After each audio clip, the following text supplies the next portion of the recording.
नमस्कार दोस्तों, आप सभी का विश्व भारती चैनल में बहुत बहुत स्वागत है। दोस्तों, कुछ खास अंदर की जानकारी आ रही है इस आर्थिक जगत की, जिसका संबंध किसी बड़े राजनीतिक परिवार से बताया जा रहा है, भारत के बहुत बड़े राजनीतिक परिवार से। खैर, वो राजनीति का विषय अलग है, लेकिन यहाँ पर कुछ अलग ही ड्रामा हो गया। एनफोर्समेंट डायरेक्टोरेट ने एक कंपनी के लगभग 6 या 7 कार्यालयों में छापे मारे। उन छापों के दौरान एक अजीब किस्म का ड्रामा हुआ।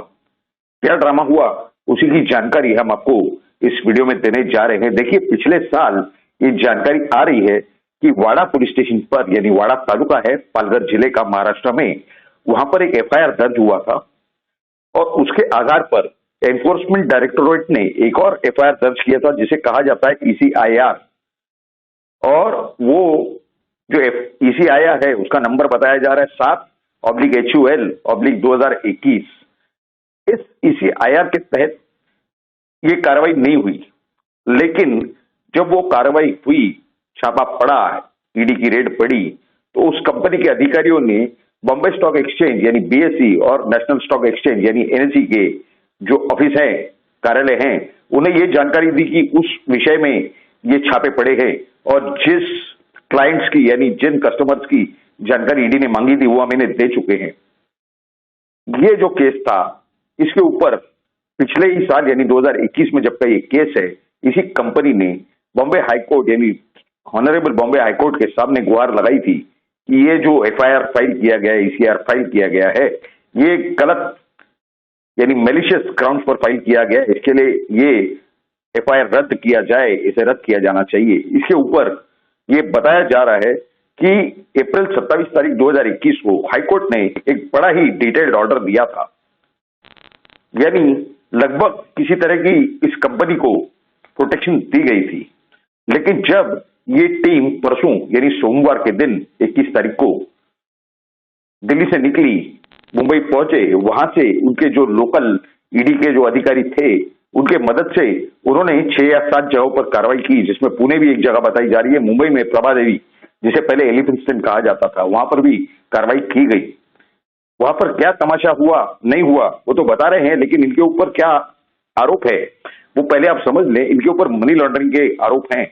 ये बताया जा रहा है कि कंपनी और कंपनी के डायरेक्टर ने कुछ लोगों को पिछले साल कुछ फंडिंग की गई थी, उन लोगों को, जबकि ये शेयर मार्केट में शेयर के भाव गिर रहे थे, यानी शेयर मार्केट में शेयर प्राइस की यानी शेयर के जो भाव हैं उसकी रिगिंग का आरोप है इनके ऊपर। वो किस तरह से किया गया और उसको पैसे कहां गए, वही जानकारी हम आपको बताने जा रहे हैं।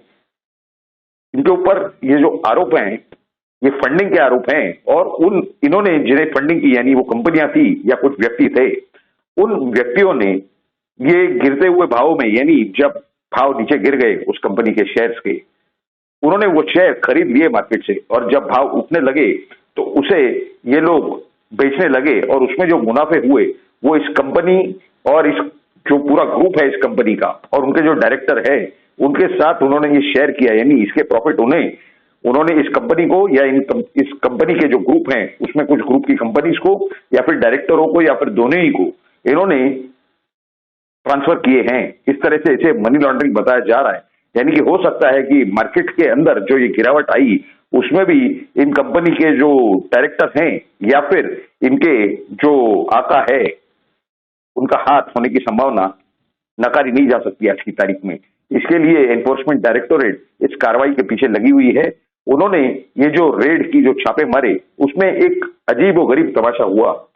जब वो उनकी एक टीम पुणे के ऑफिस में भी गई थी इस कंपनी के, ये कोई हाउसिंग फाइनेंस कंपनी है, उनके काफी सारी और कंपनियां हैं, बहुत बड़ा ग्रुप है। खैर,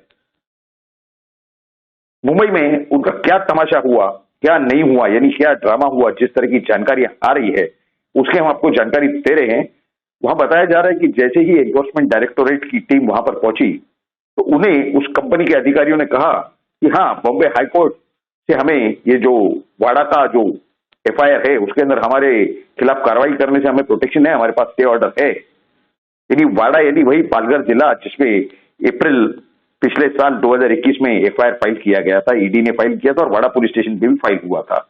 उसके ऊपर जब एनफोर्समेंट डायरेक्टोरेट के अधिकारियों ने उन्हें बताया स्पष्ट रूप से साफ साफ कि उस केस से कोई लेना देना नहीं है। एक फ्रेश एफआईआर ईसीआईआर फाइल हुआ है दिल्ली में और उस केस के सिलसिले हम जांच करने आए हैं। तो बड़े ही विश्वास के साथ, आत्मविश्वास के साथ और कॉन्फिडेंस और सेल्फ कॉन्फिडेंस के साथ उस कंपनी के अधिकारियों ने कहा कि दिल्ली हाईकोर्ट से भी हमारे पास स्टे ऑर्डर है, हमारे पास प्रोटेक्शन है। तो उन्होंने कहा कि ठीक है, ऑर्डर दिखाइए। तो वो कोई ऑर्डर दिखा नहीं पाए। उसके बाद ईडी ने अपने छापे की सर्च की एक्टिविटी, उस क्रिया को चालू किया, कानूनी प्रक्रिया को, और उन्होंने ये पूरी कार्रवाई की है। यानी किस कॉन्फिडेंस के साथ, आत्मविश्वास के साथ ये एनफोर्समेंट डायरेक्टोरेट को चूना लगाने गए थे उस कंपनी के अधिकारी, इसका तो अपने आप में एक मिसाल है। क्योंकि इससे स्पष्ट रूप से हमने जो आपसे कहा कि वो राजनीतिक लिंक जो है वो उसी से दिखाई दे रही है। हमें तो कुछ सूत्रों से सिर्फ जानकारी थी कि इस कंपनी की राजनीतिक लिंक है बहुत बड़ी, लेकिन इस तरह का ये जो वर्तन किया गया, इससे ये साफ साफ स्पष्ट रूप से दिखाई देने लगी है ये बात।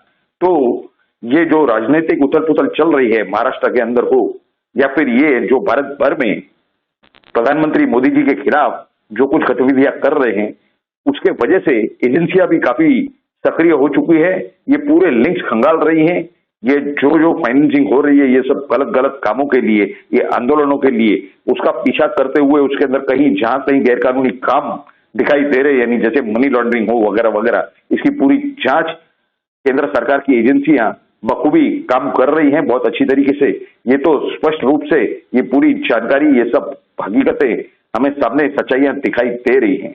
इसी तरह से भारत सरकार के नेतृत्व जो कि प्रधानमंत्री नरेंद्र मोदी जी के अंडर में कर रही है, उनके नेतृत्व में काम कर रही है भारत की सरकार, वो इतना अच्छा काम कर रही है। हमें उम्मीद है और विश्वास भी है कि इससे अच्छा और अच्छा काम करके वो दिखाएंगे, क्योंकि ये जो काम कर रहे हैं वो भारत देश के जनता के हित में काम कर रहे हैं। ये जो मनी लॉन्ड्रिंग करने वाले, टैक्स की चोरी करने वाले, चाहे जीएसटी हो चाहे कोई और टैक्स हो, ये सबके खिलाफ सख्त से सख्त कार्रवाई होनी चाहिए।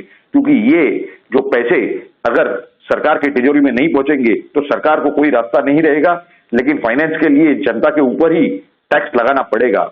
उससे बचने के लिए जरूरी है कि अगर ये कुछ चोर हैं जो कोई भारत में, वो चाहे कंपनियां हो चाहे व्यक्ति हो, उनके ऊपर सख्त से सख्त कार्रवाई की जाए। ये हमारा भी निवेदन है भारत की सरकार से, प्रधानमंत्री नरेंद्र मोदी जी से। जनहित में हम उनसे ये निवेदन कर रहे हैं। आप सभी लोगों को ये पूरी जानकारी कैसी लगी जरूर नीचे कमेंट बॉक्स में हमें लिख करके बताएं। अगर ये जानकारी आपको अच्छी लगी हो तो जरूर इस वीडियो को लाइक करें, शेयर करें और इस विश्व भारती चैनल को सब्सक्राइब करें। ये आप ही का चैनल है। आपके साथ जल्द से जल्द मुलाकात होगी हमारे अगले वीडियो के द्वारा। आप सभी लोगों ने इस वीडियो को पूरा अंत तक देखा, इसके लिए आप सभी का बहुत बहुत धन्यवाद। भारत माता की जय। जय हिंद।